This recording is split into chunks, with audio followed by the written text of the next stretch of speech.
শুভ সকাল বন্ধুরা।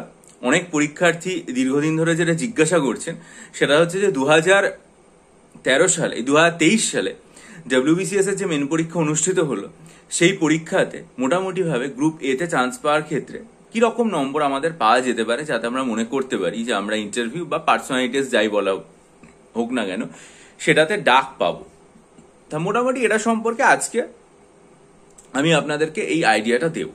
দেখুন, বাংলা পরীক্ষার প্রশ্নপত্র যথেষ্ট সহজ হয়েছে এবং এতটাই সহজ হয়েছে যে চেষ্টা করলে 60% নম্বর অনায়াসেই পাওয়া যায়। আমরা ধরতে পারি যে বাংলায় 120 আমরা পাবো। তারপরে আমরা ধরলাম যে ইংরেজির প্রশ্ন কিন্তু যথেষ্ট কঠিন হয়েছে, বিশেষ করে প্রেসি বা অনুবাদ যেগুলো ছিল সেগুলো আমার মতো সাধারণ যারা পরীক্ষার্থী তাদের অনেকের কাছেই কঠিন বলে মনে হবে। তাহলে এই জায়গাতে আমরা ধরতে পারি যে 80 পেলাম। তাহলে ইংরেজি এবং বাংলা যোগ করে আমাদের হাতে থাকলো 200। এবার আমরা আসি জেনারেল স্টাডিজ এর পেপারগুলোতে।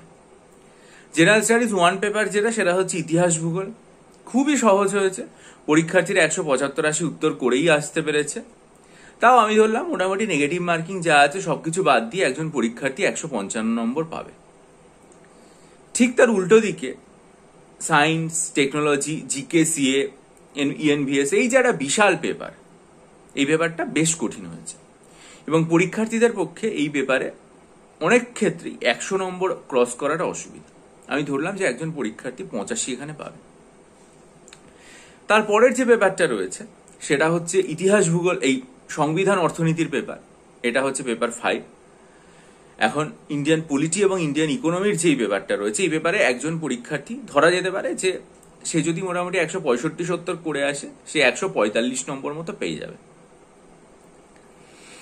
এরপরে হচ্ছে অঙ্কের পেপার। অ্যারিথমেটিকের পরিমাণ অনেক বেশি, অ্যাডভান্স ম্যাথ যথেষ্ট কম, রিজনিং আরো অল্প। ফলে পরীক্ষার্থীদের জানা থাকলেও অনেক অ্যারিথমেটিক থাকার ফলে করে আসাটা একটু অসুবিধা হতে পারে। আমরা ধরে নিলাম যে একজন পরীক্ষার্থীর ক্ষেত্রে এই যে জায়গাটা রয়েছে সেই জায়গায় মোটামুটি 135 মতো যদি সে পায় তাহলে তার পক্ষে যথেষ্ট সুবিধা হবে। তাহলে পেপার 3 155, পেপার 4 85, পেপার 5 145 এবং পেপার 6 135। যোগ করুন আপনারা, এগুলো যোগ করলে আমার যেটা ধারণা সেটা হচ্ছে 520 আসে। তাহলে 520 নম্বর থাকলে এখানে, আর ওদিকে বাংলা এবং ইংরেজির যে পেপারটা আছে সেটা হচ্ছে 200। তাহলে 520 আর 200 যোগ করলে হচ্ছে 720। এবার আসি ঐচ্ছিক বিষয়। এবার দেখুন, আমি তো শুধুমাত্র সাইকোলজি পেপারের প্রশ্নপত্রটা দেখে আলোচনা করেছি গতকাল আমার চ্যানেলে ভিডিও করে, কিন্তু অন্য অপশনাল সাবজেক্টগুলোতে কিরকম নম্বর ওঠে আমি তো জানি না। সাইকোলজি চয়েসের দিক থেকে 3 নম্বরে থাকে, কিন্তু তার আগে রয়েছে ইতিহাস, তারও আগে রয়েছে অ্যানথ্রোপোলজি। এবার মনে হয় অ্যানথ্রোপোলজিতে প্রায় 1500 পরীক্ষার্থী পরীক্ষা দিয়েছে এবং ইতিহাসের ক্ষেত্রে হয়তো 1000-এর কাছাকাছি। সাইকোলজি তার থেকে কম 500 হবে। তাহলে এই যে জায়গাটা, সেখানে আমরা ধরতে পারি যে ঐচ্ছিক বিষয়ে ভালো লেখা হলো, একজন পরীক্ষার্থী মোটামুটি ভাবে 210 নম্বর পেল। তাহলে 520 প্লাস 210, 720 প্লাস 210 মানে হচ্ছে 930। তাহলে মোটামুটি 930-এর আশেপাশে একটা নম্বর যদি পাই তাহলে আমরা এইটুকু আশা করতে পারি যে আমরা পার্সোনালিটি টেস্টের জন্য বা ইন্টারভিউর জন্য ডাক পাবো। এবার +-10 হতেই পারে, কারণ এই পরীক্ষাটা, মেন পরীক্ষাটা এমন যেখানে যে প্রশ্নটা প্রকৃতপক্ষে 10 নম্বরের আসার কথা সেটা দেওয়া হয় 20 নম্বরে, বা যে প্রশ্নটা আসার কথা 20 নম্বরে সেটা দেওয়া হয় 40 নম্বরে। তাই আমরাও +-5 না ধরে নিলাম হচ্ছে +-10, কারণ আমাদের সময়ও তো অনুবাদ আসতো একই, সেগুলো থাকতো 20 নম্বর, এখন সেই অনুবাদই আসে 40 নম্বর, শুধুমাত্র নম্বরটা দ্বিগুণ করে দেওয়া হয়েছে। আমাদের সময়ও প্রেসি আসতো, সেটা থাকতো 20 নম্বর, একই সাইজ, সবকিছু এক, ঠিক আছে, শুধুমাত্র সেটাকে এখন দ্বিগুণ করে 40 করে দেওয়া হয়েছে। তাই জন্য +-5 ধরার বদলে আমিও সেই সুবিধাটা নিলাম, +-10। তাহলে এইটুকু আশা করাই যায় মোটামুটি 920 থেকে 940 এরকম একটা রেঞ্জের মধ্যে নম্বর পেলে এবার একজন পরীক্ষার্থী নিশ্চয়ই সে আশা করতে পারে যে সে পার্সোনালিটি টেস্টের জন্য সে ডাক পাবে। এবার এই নম্বরটাতে সে শেষ পর্যন্ত চাকরি পেয়ে উঠবে কিনা এটা বলাটা মুশকিল আছে, কিন্তু মোটামুটি ইন্টারভিউ ঘর পর্যন্ত সে পৌঁছে যায় বলা উচিত। আবার একটা কথা বলে দেওয়া যে আমার এই ধারণা পুরোপুরিভাবে নাই মিলতে পারে, পুরোপুরি ভুল হতে পারে, কারণ 2020 সালের ক্ষেত্রে WBCS এর যে মানে এইরকম একটা ধারণা দেওয়া সেটা আমার ক্ষেত্রে মিলেনি, কিন্তু 2021 সালের ক্ষেত্রে আমার যে ধারণা সেটা প্রায় মিলে গেছিল মেন্সেই। আমি প্রিলিমসের কথা বলছি না, প্রিলিমসে যেমন 2021 সালে মিলে গেছিল বা 23-এ মিলে গেছে, কিন্তু 22 সালে আমি মেলাতে পারিনি, মানে কাট অফ মার্কস যেটা।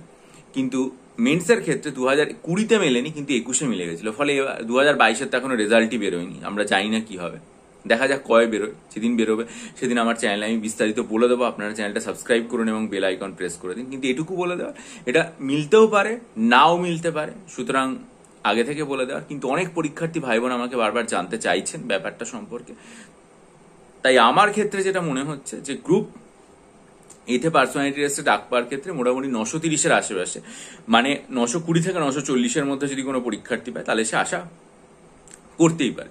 কিন্তু এই মুহূর্তেও প্রিলিমস তো আমাদের, এই মেন তো আমাদের হয়ে গেছে, আমাদের সামনে হচ্ছে প্রিলিমস। সেটার জন্য আমাদের খুব ভালো করে প্রস্তুতি নিতে হবে। অনেক পরীক্ষার্থী আমার কাছে মক টেস্ট চাইছেন 2024-এর জন্য। দেখুন, সেটা এখনো পর্যন্ত আমি তৈরি করে উঠতে পারিনি, সেটা যখন আর কি মানে পুজো হয়ে যাবে তারপরে আসবে, কারণ এতদিন পর্যন্ত আমি মিসলেনিয়াস পরীক্ষার মক টেস্ট এবং তার সাথে আর কি মানে স্ট্যাটিক জিকে এবং আর্ট এবং কালচারের স্টাডি মেটেরিয়াল তৈরি করতে ব্যস্ত ছিলাম। হ্যাঁ, সেগুলো সম্পর্কে আমি টোটাল 24টা তৈরি করেছি মিসলেনিয়াসের, এবং ক্লার্কশিপের 13টা মক টেস্ট তৈরি করেছি। সেগুলো সম্পর্কে আমি আলাদা করে বলবো। এবং আমার মানে কমিউনিটি সেকশনে, যেখানে আমি আর কি মানে ভিডিওগুলো মানে লিঙ্ক দিয়েছি, সর্বশেষে 26শে মার্চের লিঙ্কটা দেওয়া আছে, এবং সেখানে আর একটা ভিডিও লিঙ্কও দেওয়া আছে, যেখানে আমি WBCS 2023-এর একদম মানে 24টা ফুল মক টেস্ট তৈরি করেছিলাম 200 নম্বরের। এবার 23 আর 24-এর সিলেবাস একই থাকছে, ফলে যে সমস্ত পরীক্ষার্থীরা সেই মক টেস্টগুলো নেননি তারা যদি মনে করেন নেবেন আমার কাছে 2024-এর জন্য এবং এখন থেকে প্র্যাকটিস করবে, তাহলে আমার কমিউনিটি সেকশনের সর্বশেষ পোস্টে 28শে মে 2023-এর ভিডিওটা দেখে আমার সাথে ডিসক্রিপশন বক্সে দেওয়া ইমেলের মাধ্যমে যোগাযোগ করতে পারেন। ভালো থাকুন, বিজয়ী হন, সফল হন। চ্যানেলটা সাবস্ক্রাইব করুন, বেল আইকন প্রেস করে দিন, যাতে ভিডিওগুলো বিশ্লেষণ সহ সবার আগে পেতে পারেন। এবং অবশ্যই সমস্ত রকম আপডেটের জন্য চ্যানেলের দিকে নজর রাখুন।